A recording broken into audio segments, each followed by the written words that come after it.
sommes toujours dans un cas rétromobile et là, l'Italie est en présence assez importante parce que hier, dans le hall 1, déjà, il y avait un stand du Musée national automobile italien qui est à Turin, si je ne me dis pas de bêtises. Et puis là, aujourd'hui, eh bien, nous sommes effectivement sur un autre stand justement italien. Et donc ils vont présenter, je vais vous montrer d'ici quelques secondes, une voiture, une Bugatti de course qui a couru en Italie. Alors je vais vous faire ça. Devant nous, une Bugatti Type 13 Brescia de 1924. Son moteur est un 4 cylindres de 1500 cm3 à 16 soupapes, actionné par un seul arbre à cam en tête.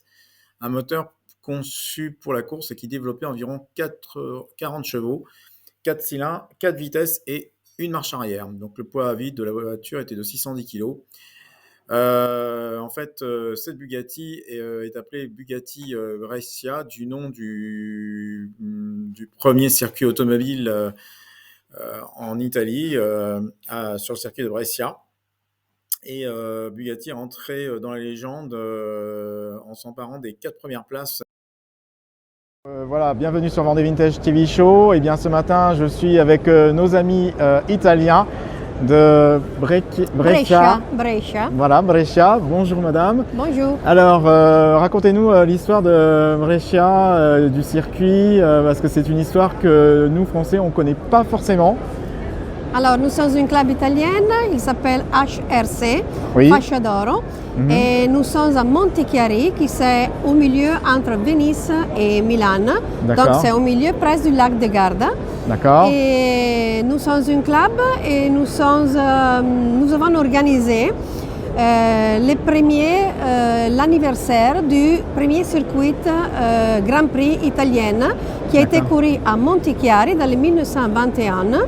Et nous avons fait le centenaire pour rappeler à tout le monde que le premier circuit, le premier Grand Prix a été couru à Montichiari et après l'année suivante a été déplacé à Monza, près de Milan, où c'est couru aujourd'hui, encore aujourd'hui. Oui, tout à fait. Et c'est connu dans toute l'Europe et nous avons organisé le premier circuit dans le 2021. Nous avons eu environ 80 voitures de toute l'Europe, beaucoup de Bugatti, de Amilcar et tout ça, dans tous les passionnés et possesseurs de voitures avant-guerre jusqu'en 1939. D'accord, effectivement. Exactement. Et donc vous avez tout, des Bugatti, des voitures, des Fiat, j'imagine. Oui. Des Bugatti, des Amilcar aussi, des Samsung. Et donc nous avons fait une très bonne publicité dans tout le monde. Nous avons connu beaucoup de clubs français, Belgique, allemande. Et donc on a eu beaucoup de monde et nous avons organisé un très bon événement. D'accord, en tout cas c'est une belle histoire en tout cas parce que c'est vrai qu'on ne connaissait pas vraiment, en tout cas moi personnellement, l'histoire de Brescia.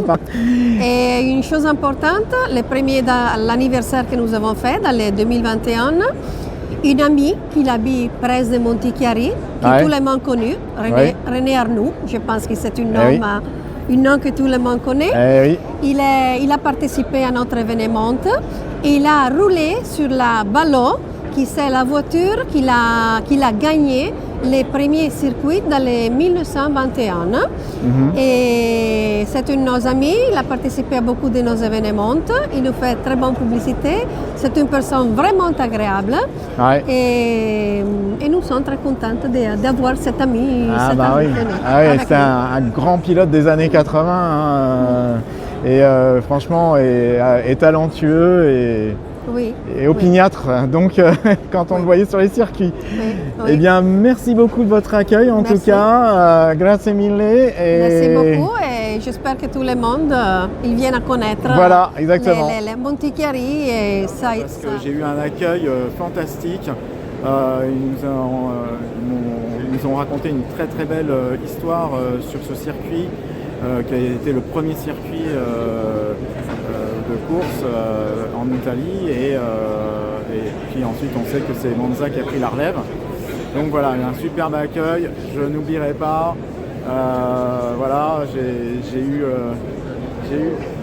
voilà, je tiens à le montrer, voilà ce que voilà, l'association m'a offert, un superbe bouquin et que je vais garder, alors tout en italien. Bon, ça va, je parle un peu l'italien, je lis l'italien et je pense que ça sera avec plaisir que je l'aurai à partager en famille avec mon épouse aussi qui parle italien. Voilà, merci à vous, merci, à bientôt, au revoir.